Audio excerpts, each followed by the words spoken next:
Yo, what's up? Welcome back, everybody, for another episode of the Aftermatch. This one is for UFC 260, the event that just went down this Saturday. Francis Ngannou versus Stipe Miocic, and yeah, it was a good event overall. There was some, not really high level matchups, but fun fights throughout the card. So it was a fun thing to watch. The main event or the main card was pretty good. So, you know, what did you think about the card, Jack? Tack, what's up, man? Yo, dude, what's up? Yeah, it was pretty solid all in all. I didn't think it looked great going into it, but for a fight card that only had 10 fights, it pretty much delivered fairly even number of decisions and finishes. Pretty good. Yeah, and there was like I said, not like a lot of name value, but I did think some of the fights are pretty good. I mean, this first fight was kind of controversial in a way with Abu Zattar and Mark Andre Barriault with I think they stopped the fight with like 3 or 4 seconds left, and Zattar was complaining about that, and it was a little bit weird where they did have that one part of the fight where he like knocked his mouthpiece out, and Cherant did like kind of grab him, like he touched him. So I don't know why he did that because it did look like when he touched it seemed like Azaitar kind of like paused for a little bit. So I do feel like he kind of like fucked it up, but Azaitar did gas out, and after that first round, it seemed like Barriault started to really take over the fight. So I mean, I know Zatar, I think, is at 35 years old now, so that probably had something to do with it. But yeah, I mean, I did think that was kind of a little bit of a mishap from the ref. I don't know what happened there, but yeah, I mean, even if they wouldn't have finished it either, I think that I don't know if you saw the scorecards. I didn't see them, but I mean, I don't know if it would have been a draw or Barriault would have gotten the win, but I definitely think that was a 10-8 in the third round, regardless. So, I mean, it was a good fight and, a little bit controversial. I guess I saw Altman and Zatar saying they're going to try to appeal the fight, which, I mean, I highly doubt anything will come of that. But, I mean, what did you think about the fight overall? First of all, yeah, but like pretty much a barn burner of a fight to kick off the card. I ended up being on the Barriault side of it. I was leaning as Atar early, but that one of my factors in switching was, over 3 years without a fight, 35 years of age. That definitely came into play in the fight.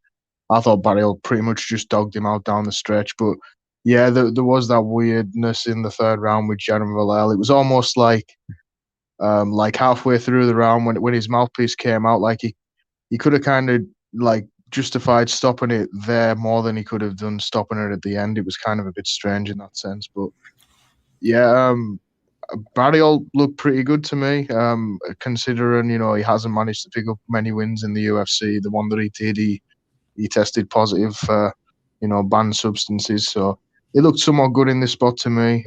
Kind of hyped to see where they go for like moving forward, both guys, honestly. Yeah, I mean, with the Boo, I think it's kind of tough though, right? Since he hasn't won in quite a while now. I mean, I guess you could say the same about Barriault, but he did kind of win in his last fight technically, even though it got taken away. Whereas Zatar, it's been I don't know, probably close to 3 years or over 3 years since he's won a fight, and 35 years old. So I mean, I know it was a fun fight, but what type of guy or what would you think about doing with him next? For Abu, I was taking a look at the rankings, thinking who they could give him, and one of the main matchups I thought that would be a good one for him would be Jordan Williams, a guy who I never really thought, was particularly UFC caliber to begin with, and then he came in and dropped the ball in his first fight. And the one thing that I will note about the guy, though, he is like very, very tough. If you don't put him out there, he will be a problem for you down the stretch. So I think that's kind of like it'll address some of the problems that Azedar had in this fight for sure. Yeah, that'd definitely be an intriguing match because both those guys too. I mean, on top of that, they both usually come in there and like to bang. They go in there and go to war. Especially Williams' last few fights for sure. Like even on the Contender Series. But for Mark Andre Barriault, technically, I guess you could say that's 2 wins in a row, even though it's not 2 wins in a row on paper. I wasn't super impressed with either guy, but Barriault is a guy that has good cardio. He's durable, and you know what you're going to get out of him. He's going to go in there and fight for your money. So he always is a guy that is going to put out max effort. But I mean, do you think he's ever going to be able to kind of break through that, the wall, or he's always going to kind of be like a middling type of guy? Uh, Personally, I think yeah, middling type of guy probably, but And I'm not sure how old he is. I'm not willing to write him off just yet because even his 3-fight skid when he got to the UFC until the Junyoung Park one, they were pretty decent guys to begin with. So I don't know. Maybe he's got more in him than it looks on the surface. But I think good tests for him moving forward would be another guy who is actually 2-0. You said you could call Powerbar 2-0 on paper, but he had that no contest. Since moving down to middleweight, Dolce is 2-0 in the division, and he's a guy that I remember watching him in his last fight at middleweight, and he won the whole fight decisively against Marcus Perez. But man, he was hyperventilating bad on the stool in between rounds 1 and 2. So I think that could be an interesting one because Dolce's a powerhouse and Powerbar definitely the better cardio of the two. I was also thinking Darren Stewart as well, another guy that once had a bit of hype and he's somewhat pretty well known just because he's fairly active but hasn't yielded the results that he wants recently. Yeah, I mean, for Marc-Andre Barriault, like I said, if you put him in there with any of those guys, it's going to be a fun fight. So he's someone that, if you put him on these cards, he'll usually deliver. You know what I mean? Yeah, I would agree with that. Yeah. Yeah, so I mean, in this next fight, kind of uneventful fight with Omar Morales versus Shane Young. Omar Morales, to me, clearly won the fight, but same type of thing that's always, a problem in all his fights. Just very low volume, doesn't really do a lot, but he was able to use the jab and some kicks, and I thought he clearly won. He out-grappled Shane Young as well, but it's a fairly close fight. I wasn't super impressed with either guy, but what did you think about the fight? And I mean, Omar Morales, now he's 1-1 at featherweight. So you think that he's going to be able to move up the rankings here? Yeah, especially considering that one loss is to Giga Chikadze, another guy that's looked pretty good recently. I think moving forward, I think we should do like a kind of a prospect killing fight between Omar Morales and Charles Jourdain. I think that both guys, it's kind of hard to determine like the ceiling on both of them, and Jourdain in particular kind of hasn't looked as good as a lot of people expected him to in the past. So I think that will be a good one. Yeah, I mean, Charles Jourdain, he's coming off that good win his last fight too. That was a crazy fight. So, and then Shane Young, I mean, I don't know. He's lost 2 fights in a row now, and I was never super impressed with him. If you look at his 2 wins in the UFC, they're not really impressive wins either. But he went to decision with Morales. It wasn't like he got ran over, so I feel like he'll probably get another fight, but not really sure, what his trajectory is. I don't know if he's going to be able to get another win in the UFC, honestly, unless they give him another, lower level guy. I saw that he was matched up with Nate Landwehr at one point to fight, I think in 2020. So that wouldn't be a horrible matchup in my opinion. But what do you think? Yeah, that's actually the first one that I've got written down. I remember that they had that one scheduled at one point last year, and yeah, Landwehr obviously kind of definitely hasn't lived up to anybody's expectations. So I think that would be, a good one to potentially get Landwehr back on track, or failing that, it would probably just be a bit of a banger. Or if you wanted to go another way, you could use Danny Chavez, the MMA Masters guy, a guy that kind of looks somewhat good on the feet but has issues with grappling. Yeah. I mean, I feel like Shane Young, I really don't think he's that bad of a fighter, but I'm not sure. I just don't know if he's ever going to break through that ceiling. But he might be able to beat that level of fighter, but it's just, I'm not 100%, sold on him being in the UFC for very long, to be honest. But this next fight, I honestly thought that Modestas won Bukauskas. I mean, it was close, but Michal, I mean, he was forward pressuring and, he had some success. He was landing some shots here and there. But to me, I actually thought that Bukauskas clearly won. I mean, I thought you could have given him all 3 rounds. I did think I scored at 29-28, I think. But, I mean, the fight was entertaining, I guess. And, Michal, his style of coming forward maybe got the judges to give it to him. But I honestly thought Modestas should have got the win in this one. And, I mean, Modestas, I feel like he has a higher ceiling as well, especially for light heavyweight. But, Michal, he is kind of a guy that's hard to fight in a way. So, I mean, what did you think about the fight? Did you think that Modestas deserved the win there?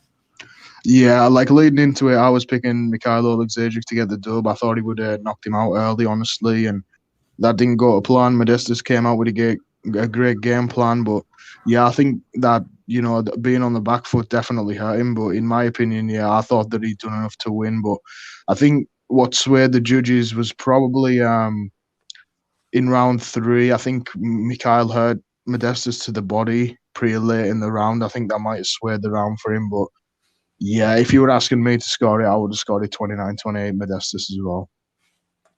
Yeah, so I mean, it was kind of tough luck for him, but I think he's lost 2 out of his first 3 UFC fights. But I don't know. I don't feel like he's in that bad of a position. He's fought some good guys, and I still feel like he's kind of around that top 15. But maybe you should give him a little bit of a step back in competition. I mean, what do you think about that?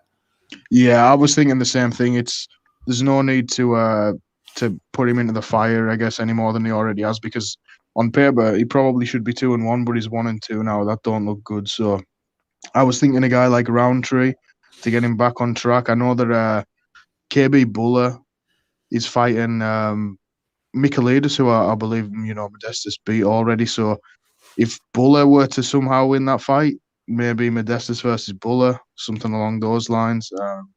Yeah, I kind of don't mind giving him Roundtree or guys coming off of a win, because I kind of feel like Modestus was coming off a win himself in that one, really. Yeah, I mean, I was thinking you could maybe give him Carlos Olberg. I mean, I don't know though. I don't know if that would be too hard of a fight for Olberg there. I actually got Olberg further down the line for somebody else on the card. Oh yeah, I guess we'll talk about him then. Yeah, and then Yeah. for Mihao, I guess he got back in the win column now. So I mean, it still wasn't a bad performance. I think he said he wanted to fight Iwan Kutelaba. So to me, that's not really a bad matchup there at all. I feel like they could run that one, but I think Kutelaba actually has a fight with Devin Clark. But I mean, what other matchups were you thinking about? Yeah, like that was the one that I've got written down because he asked for it, but obviously we have to see how Kutalaba and Devin Clark shakes out first. Another guy in that division, currently on a 3-fight win streak, short fuse, Ed Herman. I was thinking potentially.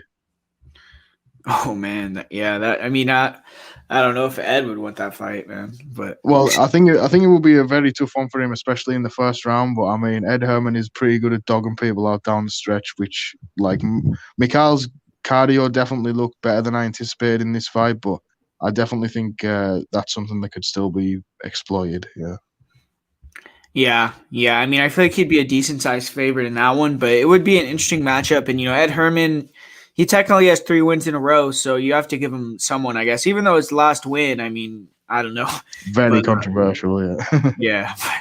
Then up next, I mean, we have Abubakar and Magomedov kind of outclassed Jared Gooden here. And it was, I don't know. I heard Jared Gooden, he was talking a lot of shit in the fight week. I mean, I heard him say, like, when he thinks of Nurmagomedov, he thinks of gay porn. But, man, I mean, he got beat up on the feet, too. So, I mean, that was kind of an embarrassing night for Jared Gooden. Abubakar, I mean, he did what he had to do. He looked all right. But, I mean, I wasn't really super impressed by him. I think the commentators were kind of trying to act like his striking was a lot better than it was. But he did, dominate Jared Gooden, who I think is really not a UFC caliber guy. But, in terms of the fight with Abubakar, were you impressed with his performance? Or, I mean, what did you think about it? I mean, I will say I did, I was kind of finding it alarming that he couldn't get any takedowns, really. But, I mean, he did what he had to do to get the win.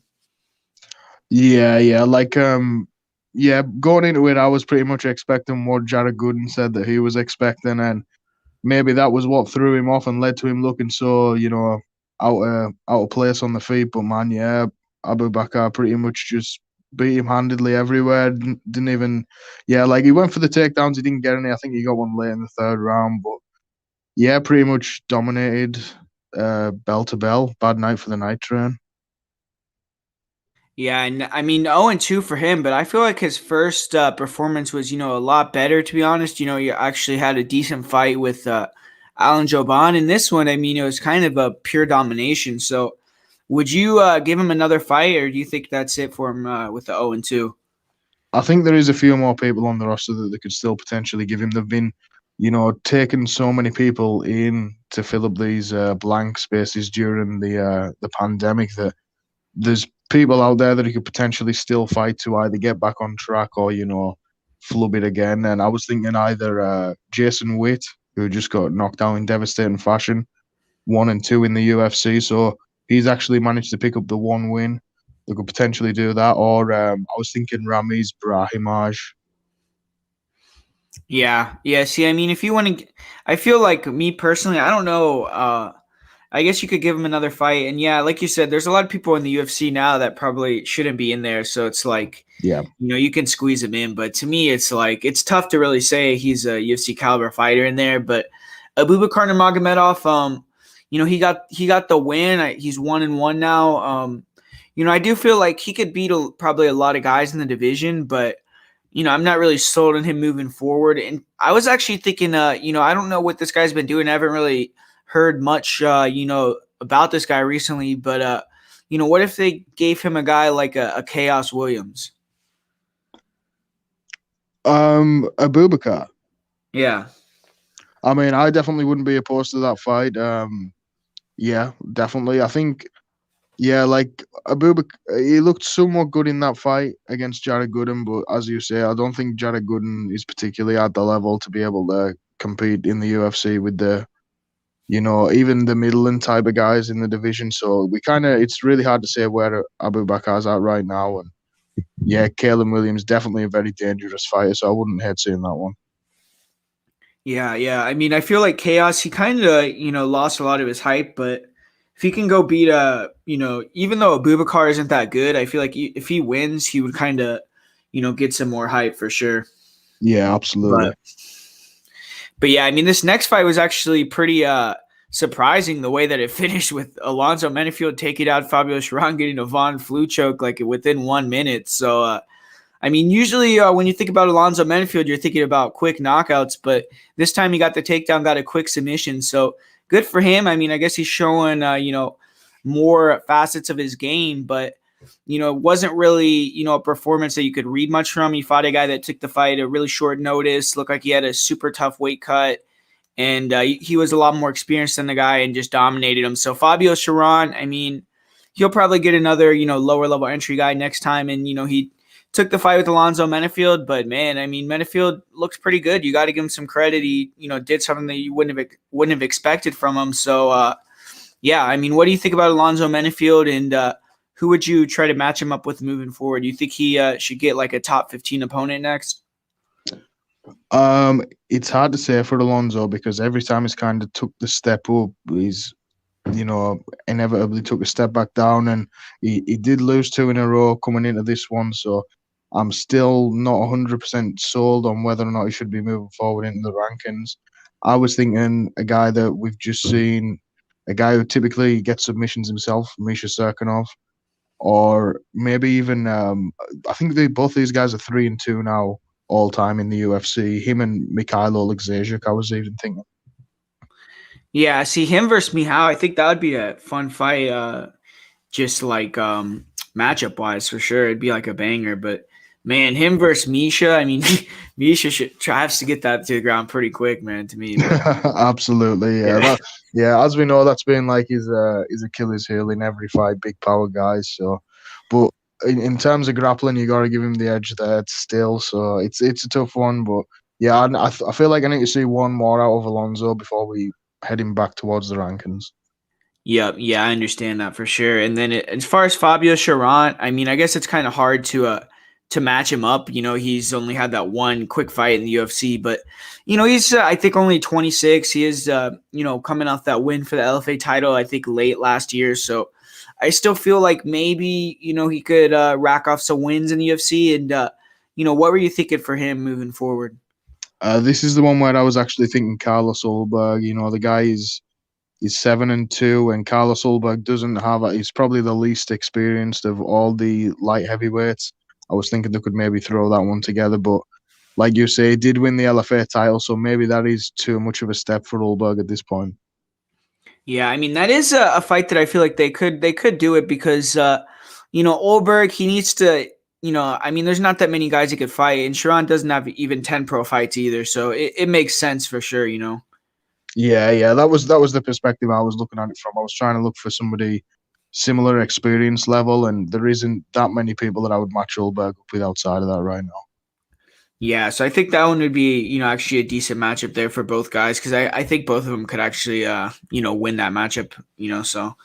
But up next, man, I mean, this kicked off the main card, and it was a good way to kick it off because we had a knockout in under a minute. I mean, once again, Worthy's chin just couldn't hold up, and Jamie Malarkey landed that left hook, knocked him out, basically took him out with some ground and pound. And yeah, I mean, good win from Jamie Malarkey, but Worthy, I mean, 2-0 to start off his UFC career, but uh, man, I honestly feel like he could be in danger of being cut now with these two losses, two knockouts less than 2 minutes, and having all those knockout losses on his record already. It's in my opinion, might even be a justified cut, but he's been in fun fights. Every fight that he's been in has been a finish, I believe, and so I feel like they probably will keep him around, but not a good look in my opinion. And good win for Malarkey though because he did go 0-2 previous in the UFC. His last fight was really, controversial. A lot of people felt like he won that fight. So, it was good to see him come in here, put a stamp on, and get a quick knockout. So, I'm sure Malarkey will get a decent matchup next. But, I mean, what do you think as far as Worthy goes? You think that he'll get another fight? Yeah, I would say he probably will. And I picked him to win going into this fight. I thought he was the more skilled fighter. But man, durability, it's a key part of fighting. If you don't have it, then you're always going to be in for a rough night. And I think they'll keep him around again. There's a lot of people on the roster that the UFC kind of want to build around in a good place, and I think that this is like pretty much the perfect matchup to make for Worthy as well. Jai Herbert, another guy that he's only 0-1 in the division. He fought a really tough fight with Francisco Trinaldo, but another guy that may very well have durability issues. Yeah. I mean, that would be it. I feel like, man, personally, I would cut him. I feel like I'd be kind of harsh in this video, but I cut all these guys.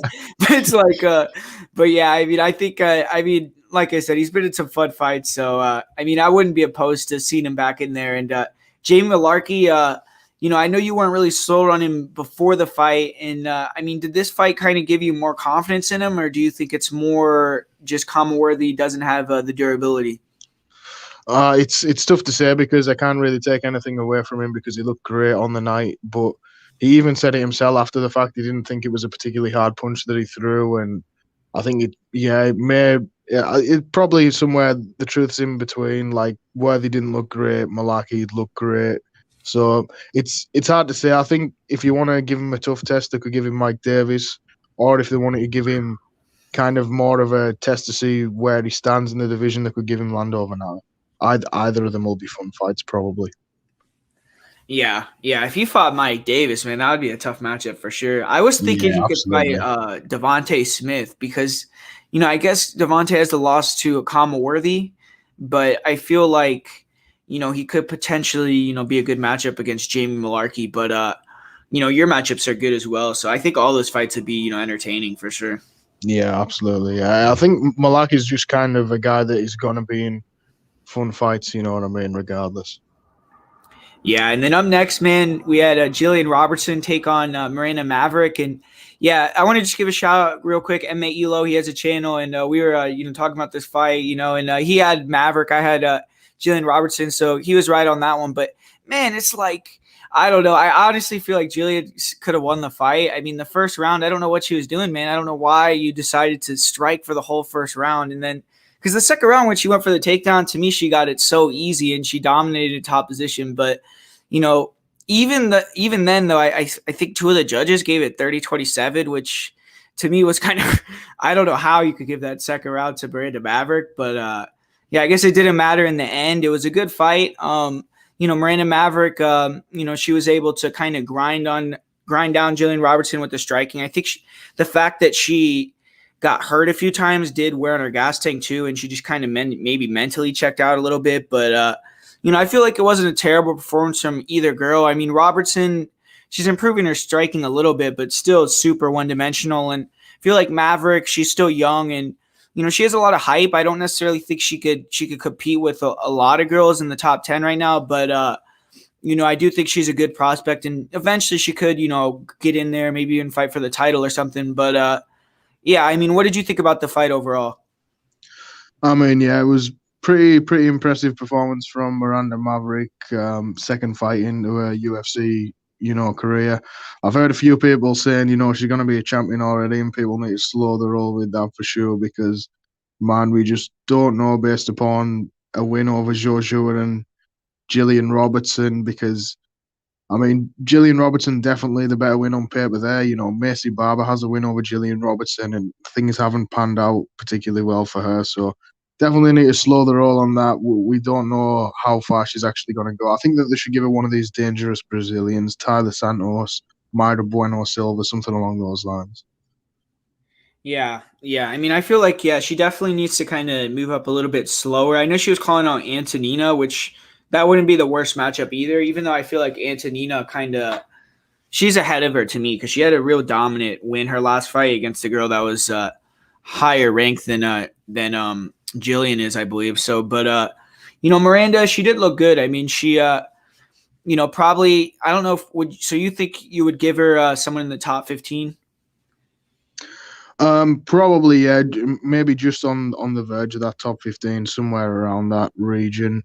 Not quite, top 10, top 5 yet. I mean, I think that the highest level of opponent I would give it would maybe be Alexa Grasso, but even still, I think Alexa Grasso deserves better than that after coming off the win to Macy Barber. Yeah, and then I know for Jillian, that was the last fight on her contract in the UFC, but I think she has the most wins, most fights in that flyweight division. She has some sort of a name where she's somewhat, I believe, like one of the bigger names in that division, even though she's not like a seller or anything. But I would be surprised if the UFC didn't sign her back. But I mean, what do you think? You think she's going to be back in the UFC, and what do you think about her moving forward in the division? I think she's a fun fighter, and she's obviously had like a mixed bag of results. I think it might be a situation where the UFC kind of see her as maybe more even like a thorn in the side because she kind of stops some of the potential prospects dead in the tracks coming through. But maybe not. Maybe they do decide to keep her on. I know that she has, stated interest in wanting to stay with the UFC. So as long as she's in good relations, they'll probably keep her on. She's been a fun fighter, but I think they'll definitely need to step her back in terms of opponent. But man, I had no idea that two of the judges gave that second round for Maverick. That is just straight up ridiculous. Yeah, I don't know how you could even justify that scorecard. Like, I don't know what you would say. Like, but I can't remember the whole fight clearly. I just remember the entire second round. Jillian had her back pretty much.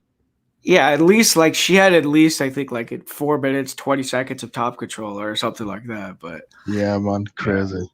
So I mean, even if she would have won the third round, that she still would have lost the fight somehow, which would have been crazy. I mean, but Yeah, absolutely. Yeah. but I mean, yeah, it is what it is. Jillian, tough loss for her, especially coming on free agency. But yeah, this next fight, it was an entertaining fight once again with Sean O'Malley. Man, I mean, first round, it looked like he probably could have got the finish, but it was kind of looking for the walk-off knockout and let the ref kind of let the fight keep going. Almeida actually showed a lot of toughness, man. He got back in the fight. And the second round, I mean, I thought O'Malley kind of dominated the whole fight, but the second round, Almeida was landing a little bit more. It was a little bit more competitive. And then that third round, O'Malley landed another shot and then a big follow-up shot. I felt like it was kind of, I don't know if I want to say a bad performance from Mark Smith, the ref, but it's like he definitely there was 2 times in the fight where he could have stopped it, and the second time he let the guy take a real bad shot to end the fight. But I mean, O'Malley, it's hard for me to really say how impressed I am with this because I honestly feel like Tomas, I mean, 4 losses in a row now, and he looked okay, but it's like I feel like he should think about maybe even retiring, man. But it's a good win for O'Malley in terms of career progression, I guess. He got another highlight reel type of knockout that they can market a little bit, but I would still kind of like hold it back. I know Dominic Cruz was saying that he wanted to fight O'Malley, and man, I mean, I feel like Cruz maybe is just a little bit too quick for him. I've heard even people talking about him Hafa Sunsao, stuff like that. I even feel like that would probably be too tough of a fight for him as well. I mean, when you look at bantamweight, man, there's so many guys. Like we were talking about this matchup earlier with, Adrian Yannis and Randy Costa talking on Twitter. I mean, I feel like Sean O'Malley, even though he has a lot higher name recognition than those guys, that's more the level that he's at than the, the Haioni Barcelos or the guys that are near the bottom end of that top 15. So that's just my opinion. But I mean, what do you think they're going to do with Sean O'Malley? You think they're going to try to throw him in there with a guy that's in the top 10, or you think they're going to still try to kind of give him these matchups that they think he could go in there and look good with? Yeah, I don't think that they're going to try and give him Cruz next. I think that's Cruz trying to pick up an easy dub there over a big name guy. I don't think he's ready for that level. I definitely agree with you. The Randy Costa, the Adrian Yanez's, the Chris Gutierrez is definitely more on that level. And yeah, all these guys are kind of vying for a position in the top 15, and I feel like those are the matchups that should be being made, either a Sugar and a Gutierrez, because not only is that a fun fight on paper, both great strikers, but Gutierrez has obviously some of the nastiest leg kicks in the division, and some people still consider that a question mark with Sugar. He could answer that potentially. That Barcelos, these are the kind of guys that he should be fighting to get himself a ranked position. But I have a feeling he'll get another softball again, probably. That's my opinion. Yeah, I mean, what do you think about him fighting your boy, Davy Grant? I mean, I think that's a fun fight. I would love to see it. I think it could definitely go either way. Grant could, obviously, he's been dropped in his last 2 fights, so he could definitely get finished. But, I mean, he just has that, no F's given mentality. He'll just push forward and, keep going until he runs through you, unless you run through him. So that could be a fun fight. But even that one, he's got dangerous in the name. The UFC might not want to make that fight right now, because if Davy Grant puts Sean O'Malley out bad, good luck coming back from that in terms of hype. Yeah, I mean, what do you think about this one? I mean, I doubt they would do it, but what do you think about it? Do you think if they gave him Cheeto again, right away, if they gave him the rematch, you think he would be the favorite again? You think he would win that fight, or what would your opinion on that be? Do I think he would be the favourite again? Probably, yeah, just because of the world we live in. But do I think he would win again? Hell no. Do I think he would win again based on what? He just fought Thomas I picked Thomas Almeida to win this fight. I thought he was going to look a bit more impressive than he did. And he gave some resistance, in the second round. But, you can't ignore lost 4 out of his last 5 and hasn't been particularly active. So, yeah, I don't know, to even consider the Cheeto fight again, a guy that knocked him out in the first round, I'm not interested in that. I think even a guy like Hani Yahya, I know Jimmy mentioned this one. He thinks that Sugar would starch Hani Yahya. I'm not sold on that man, because Yahya, a very dangerous guy on the mat. Yeah, Hani Yahya, that would be a clash of styles matchup right there, and it'd be a good matchup for Hani. I mean, I feel like he kind of earned a higher level matchup, so it'd be a good fight for him personally. And then, I mean, in as terms of what I said with Tomas Almeida, I mean, do you agree with that, or do you feel like he should get another fight in the UFC? Yeah, it's hard to say, because again, like Almeida, is I think he had lost 4 out of his last 5. Is this 5 out of his last 5 now? It's really not looking good for him. He's been knocked out 3 of those losses too. But yeah, I don't know, man. He has been fighting for the most part pretty solid guys, and he's very young too. I think he's only 26, 27 years old. So I don't know. It's a tough one for Almeida. I wouldn't mind seeing him fighting Gustavo Lopez, honestly. Yeah, I mean, man, yeah, if he were to fight someone, I don't know if I would want him to fight, because Lopez actually has some power too, man. But yeah, I don't know. Yeah, like the level I was thinking was like Lopez and Newsom, and that's the problem. Even though these guys are kind of considered lower level, they're both powerful dudes. Yeah.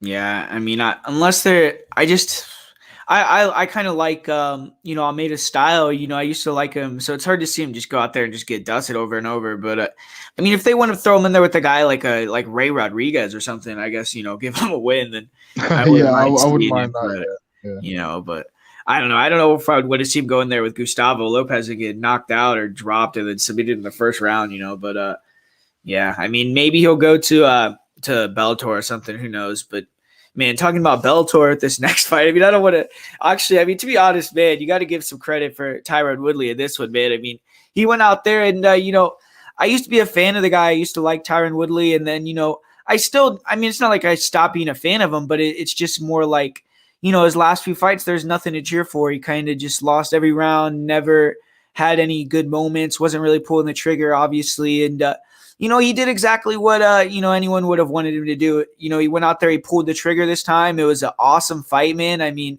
literally the fight of the night. It was a 1-round fight. Woodley came out there, like, I think within the first 3 to 5 seconds, he already had him backed up going for a takedown and, was unloading with some big shots, hurt him with the right hand. And, man, it's just you don't want to brawl with the guy like Vicente Luque, man. I mean, that guy's never been finished before. I know a lot of people were saying they thought that the fight was going to be a decision fight, but he's finished now 12 of his 13 fights in the UFC, so the guy's just a dangerous guy, man. I mean, if you want to trade with him or get in a brawl, I mean, that's usually what's going to happen to you. And Woodley was doing really good, and then Luque landed that left hook, rocked him, and it's pretty crazy the ending sequences with Woodley hung in there a lot. I mean, that guy has a crazy chin for sure, and even after he got hurt really bad, he was able to rock Luque, but Luque, did the smart thing and, locked in the choke because he knew, I mean, it was going to be hard to knock this guy out, and got the Darce or Anaconda. I don't remember exactly what it was, but, got that front choke and got the win. So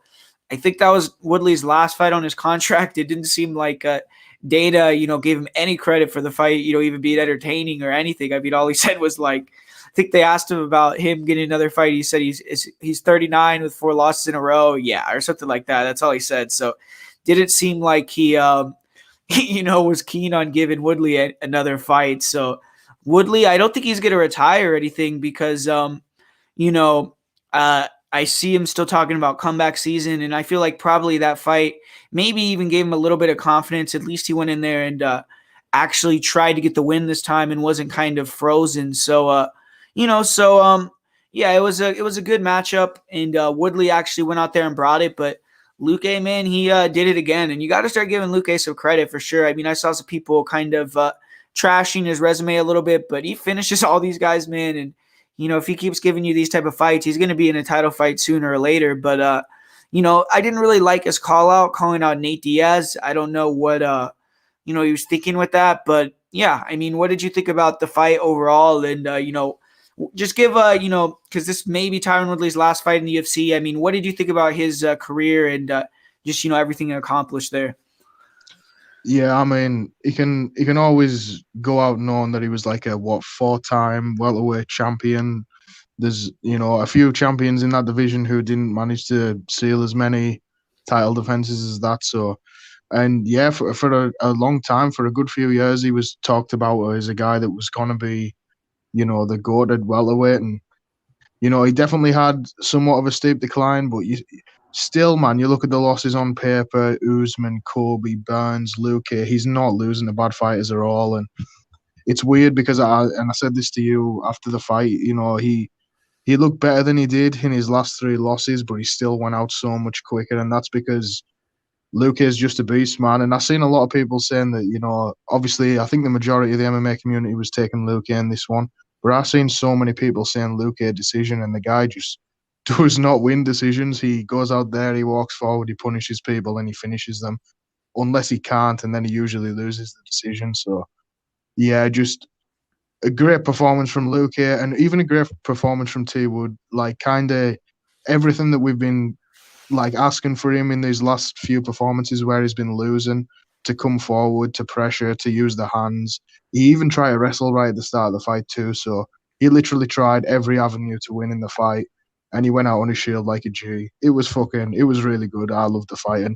And Dana did kind of mention in the post-fight press conference that, T Wood, he brought, you know what I mean? And then he went out on his shield. Yeah. Yeah. So, I mean, I don't know. Hopefully, if that's his last fight, I mean, he ended his career really bad, but I feel like he's a UFC Hall of Famer, and he definitely ended his last fight. If that was his last fight, he ended it with a great fight right there, man. He went out with like you said, on his shield for sure. But with Luque, I mean, like I said, he called out Nate Diaz, which to me that doesn't make any sense at all. Like, what type of matchup would you be thinking for him? Yeah, like that's a kind of that reminds me of Grant Dawson calling out Clay Guida a few weeks ago. But this one, it's a little more understandable because Nate Diaz, at least is like a huge name and a big money draw, whereas Clay's just a legend. But yeah, man. Like if you're a fighter, you know Nate Diaz, and Nate Diaz's mentality is he's gonna like he only gets out of bed for people who are making noise. And Luque, he goes out there, he puts on the performances, but the guy don't talk at all. And when he does, it's very humble talk. I don't think Luque is ever particularly going to be a big money draw, despite just how good of a fighter he is. But yeah, I don't think Nate Diaz is even vaguely interested in that fight, and I think that Luque deserves somebody higher in the rankings than Nate Diaz. I don't even know if he's ranked anymore at welterweight, but I was thinking he could just fight, Michael Chiesa instead. I think that's the logical next step for Luque. I was thinking. I know you probably won't like the matchup because, I know you. What if you fought Leon Edwards? I mean, he could, but you know, Leon Edwards hasn't lost a fight in years and he's already beaten one. So I think if there's a rematch on the horizon for Leon, it's probably going to be the Usman one, not the Luque one. But we'll see how it shakes out down the line. Yeah, I mean, I still think though, since the last time Leon got a win, I think Luque has like 4 or 5 wins though. So I mean, Yeah, but that is true. And I think both guys have improved, but it wasn't that long ago, and he won pretty decisively at the time. So it's definitely one that's going to happen sooner or later. yeah, I would have wanted to see that, man. I would have wanted to see Woodley going to bare knuckle, man. I mean, if it happens, like if he needs the money, I guess it'll happen. But man, that would be kind of tough. I guess we've seen. I'm trying to think like who's the biggest like UFC guy that went over there. There's been no like champions or anything like that, It's No, not champions. No, not nobody Johnny that big. Hendricks. Hendricks fought Oh one. damn! Yeah, Yeah. yeah, So correct. yeah. But man, I don't know. Like, I think Woodley could have it, depending on how the matchmaking. Woodley could definitely have some success in that type of thing. Yeah, but it's just like, man, I don't know. After it's like you said, he won. He's a 5-time UFC champion. Then you're gonna see him fighting like BKFC. It's like, Yeah, I but to be fair to them, I'll give them this. They kind of built up Chris Laban and kind of let him end his career on such a fucking high note. And Woodley is kind of down in the dumps right now. And the UFC are probably just going to cut him anyway. So why not let him go and make a bit of extra cash and pick up some easy wins? yeah.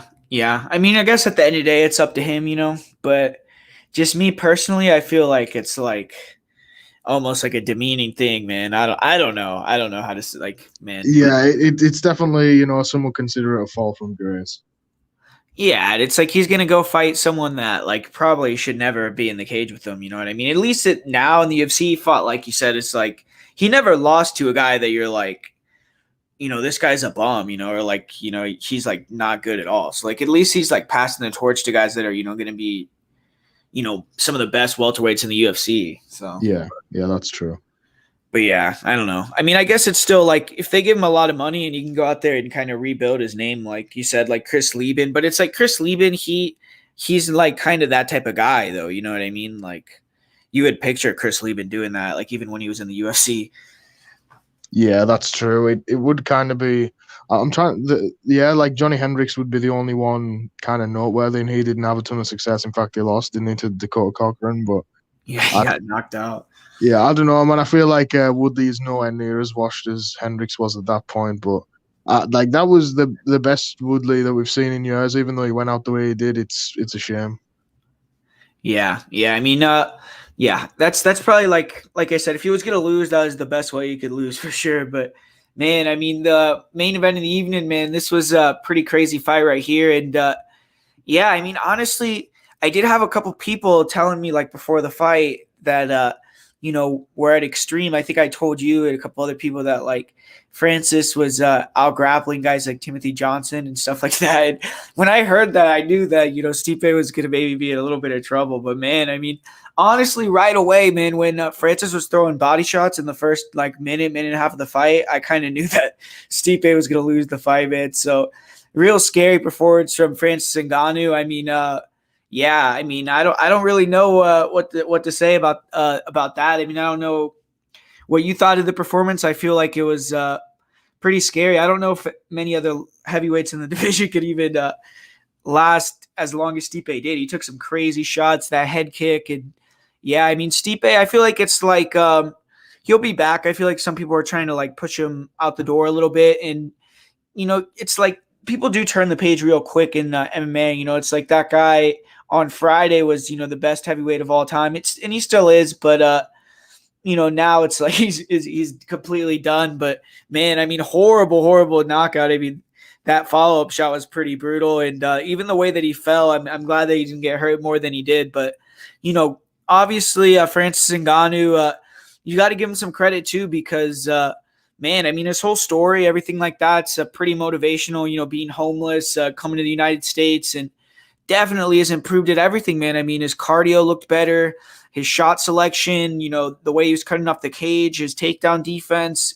He even at one point, took the back of Stipe, almost landed some big shots. So, definitely is improving quite a bit. And, I think we already kind of have his next matchup. So I probably won't even I'll just give you the question. I mean, him versus John Jones, I think I saw the line where he was actually the favorite. I think it's the first time that Jones has been the underdog in even any like of these fantasy type of matchups as well. So, pretty interesting there. I mean, you think he deserves to be the favorite over a guy like John Jones? And, would you pick him over a guy like John Jones?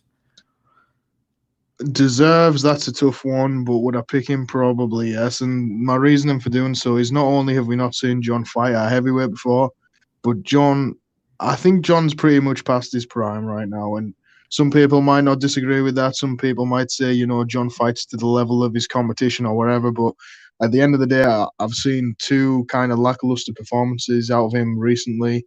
The last time we seen him look good was against a really mentally checked out Gustafsson, I would call it. And yeah, man, I think Ngannou is just an absolute terrifying force. And yeah, amazing performance, fixed all the holes from the first fight. And he was definitely, he was beginning to slow down a bit, but he kind of looked like he might have been able to sustain that for 5 rounds, which for a guy as big and explosive as Ngannou, that is very, very impressive. And yeah, put him out of there. It was a great performance, and yeah, unfortunate for Stipe because, like you said, people are just gonna, and they kind of alluded to it at the pre-fight press conference. One of the media members asked if Stipe will get a shot if he loses, and then it was like, who knows? It's like we all know, man. Like we all know what's gonna go down. Stipe ain't gonna get the immediate rematch. It's just the unfortunate, reality of things.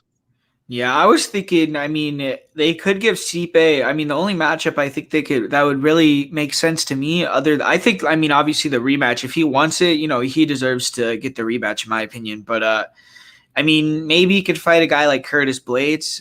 I mean, what would you think about that type of fight?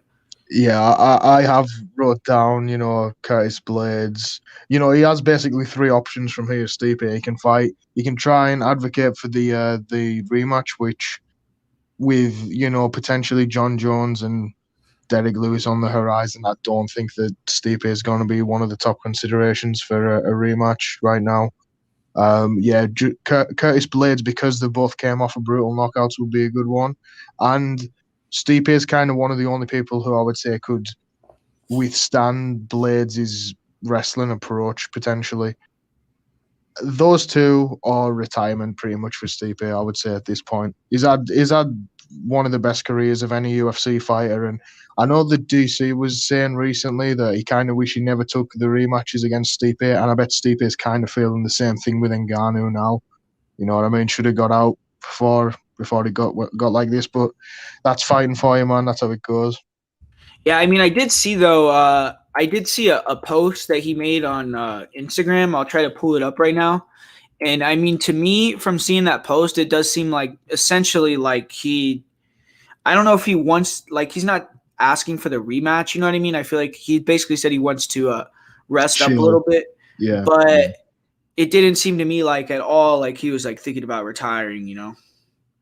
Like he probably just wants to chill, and he'll probably next time he does an interview he'll mention the rematch, but he probably knows himself that that's just not going to happen right now. He would have to pick up a win or two.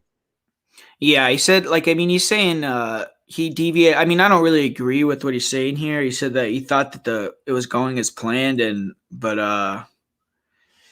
yeah, I mean, it seems like to me like he's gonna wait for his son to be born and then try to come back. It seems like so, and I mean, I don't think Stipe would be the type of guy that'd want to just retire off getting knocked out, but Yeah, and I mean, I don't know. I see KCOH's comment here, and I understand what he means by that. I mean, obviously, it's tough to imagine Stipe getting the victory again over Ngannou, but man, I mean, when the guy is, has the most title defenses ever, he's won the belt 2 separate times. He already has a win over the guy. I mean, if he wants a title shot, if he wants the third fight, I feel like you should give it to him, man. I think he's earned it, with the work that he's Yeah. put in.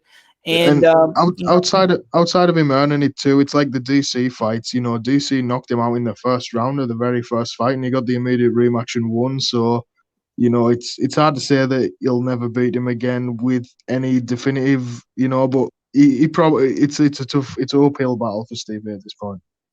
Yeah, I mean, 100%. I mean, I think if they did the rematch, I know this time, a lot of people said they thought he should have been the favorite, and it was disrespectful. He was like a slight underdog, but man, I think if they fought again, he'd probably be like plus 300, something like that. But I still don't think it's be like, he had no chance to win. It's just, it would definitely be tough for sure. Yeah, but Yeah.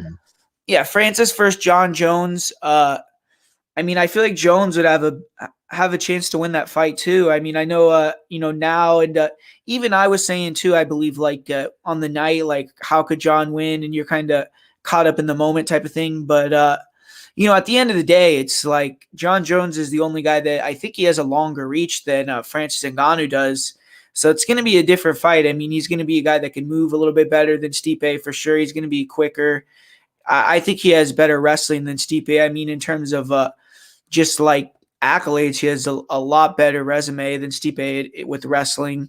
And, he's put on a lot of weight. We haven't really seen, what he's going to look like with that extra weight. But, yeah, I mean, I feel like Jones is one of those guys that could definitely, if he, it's the same type of thing. I mean, you'd have to extend the fight, but I mean, we still only saw Francis get extended early into the second round. So I think that, a lot of people would think that Jones has like a real little chance to win, but I feel like Jones definitely could get the victory there. And, what do you think about the whole drama right now? Like Jones wanting to get paid more money, he's today, I think he was asking for his release and stuff like that. So it seems like the UFC and him are really kind of not getting along with this negotiation here. So, I mean, what do you think about all that? Yeah, I knew this was going to happen. Well, I didn't know that Ngannou was going to win. I kind of expected Stipe to be able to go out there and kind of do the same thing and repeat it again and pick up the dub. But the minute the Francis won, I thought, they're going to be angling for this John Jones fight, and it just ain't going to happen. I don't think it's going to happen because the thing about John Jones is he's very vocal about wanting to get his worth, his fair share. And the UFC are not about giving people the fair share. It's that simple. They just when they can easily turn and say, there's a long list of people who were sat waiting to fight Francis Ngannou. Why would we pay you extra to do it? I feel like they could just get Derek Lewis to do it under his current contract or whatever, and he would be happy to take the title shot in a rematch against Ngannou. And yeah, I just feel like the UFC are more than willing to just move on without him. It's a tough place for John because I think he's at the age where he doesn't really want to move back down and cut weight because he did cut a lot of weight to begin with, and he's starting to get older. And yeah, I just think that he won't be willing to budge. He ain't gonna, when they say jump, he won't say how high. He'll say, how much. You know what I mean? So it's a tough one. I don't think it's gonna get done. Yeah, I mean, so do you think that his next fight is going to be the Derek Lewis fight? Yeah, I think that they'll try and angle for. I know that they're trying to get things open back up, and they're talking about wanting to do an event in Houston. I think that's just like the perfect like time and place to do it. But that is in May, so that would be an awful quick turnaround for a heavyweight champion. So I guess we'll see how that goes. Probably not going to happen on the May event. Yeah, and I mean with that fight, I think that would be interesting because I feel like Derek Lewis definitely like he's one of these guys like Stipe was the same thing where he's not afraid of Francis's power at all. I mean, they're gonna go. I honestly think that fight Francis might take him down and like ground and pound him. But yeah, Yeah, I think if anybody in the division could KO Francis hypothetically as well, it would be a guy like Derek Lewis. yeah, and even if you watch that fight, it was crazy, man. Like Stipe landed like that one cross, like it was a clean like right on the guy's temple, man. I mean, Francis did kind of like I don't know if he was hurt or what happened, but he kind of like chicken danced, like or his feet like did kind of like shuffle, you know what I mean? Yeah, stumbled back. Yeah. But he was obviously he wasn't hurt that bad because Stipe thought he was hurt a lot worse, I think. But man, I mean, yeah, he has a great chin, so I think there's only a couple people probably, like you said, that could maybe land that shot and knock him out. But yeah, I mean, it's gonna be tough to beat that guy for sure. I don't know. I'm trying to think like in terms of contenders. Like, let's say he beats Derek Lewis, and then John Jones is kind of out of the picture. Like, you think it's gonna be him like being able to reign in the division for a long time? Like, what other guys you think could theoretically pose some issues for him? I mean, just looking at the top 10, kind of honestly nobody, which is crazy when you think about it. There isn't, I don't know, I don't see many people being able to compete with him on the feet, and there isn't a whole bunch of, grappling heavy fighters at heavyweight to begin with. You look at the top five, and it's the only wrestler there is Curtis Blades, who he's beat twice already, so that ship's sailed. Um, we have Volkov, a really talented and skilled striker, but again, like he'll probably just get knocked out. Gan isn't ready at all. Yeah, man, I think Derek Lewis and John Jones on paper they've got to be his toughest fights. The Derek Lewis one you've got to say because he has a win over him. As bad as the fight was, he does have a win over him. So Lewis and Jones I see being his main tasks. Volkov could definitely give him some issues too, but I think that he probably gets knocked out as well. I have no idea who beats Francis at this point in time. Yeah, man. I mean, he's definitely the king of the world right now. I mean, honestly, it's like when you look at him, it's like he's probably like the quintessential heavyweight champion, just the way he looks, right? So it's definitely a win for the UFC, I feel like. And it was a good event overall for UFC 260. So enjoyed breaking it down. And shout out to everyone in the chat, Noah, Shamar, Harry Potter, KCOH, Daniel Edwards. There was a lot of people in there. M.A. Elo, gave him a little bit of shout out earlier. He was in there. So yeah, man, shout out to all you guys. Definitely, I mean, all these guys that have channels, like obviously Jack Tag's going to plug his channel in a second, but even, M.A. Elo, KCOH, they put out content as well. So check them out for sure. They have some good channels. And yeah, man, I mean, Jack Tag, if you want to just give them what you're going to do this week. And, are you going to do anything with the Bellator card? Or are you kind of just taking a little bit of a break until UFC comes back? Yeah, I'll probably just take a little bit of a break until the UFC comes back. I may do a live stream later in the week and, break it down a little. There is some matchups that I'm looking forward to on the card. So, yeah, other than that, yeah, check me out at Jack Attack MMA on Twitter, Instagram, YouTube, and thanks for tuning in, everybody, as always. Yep. Thanks, guys. Later. Peace.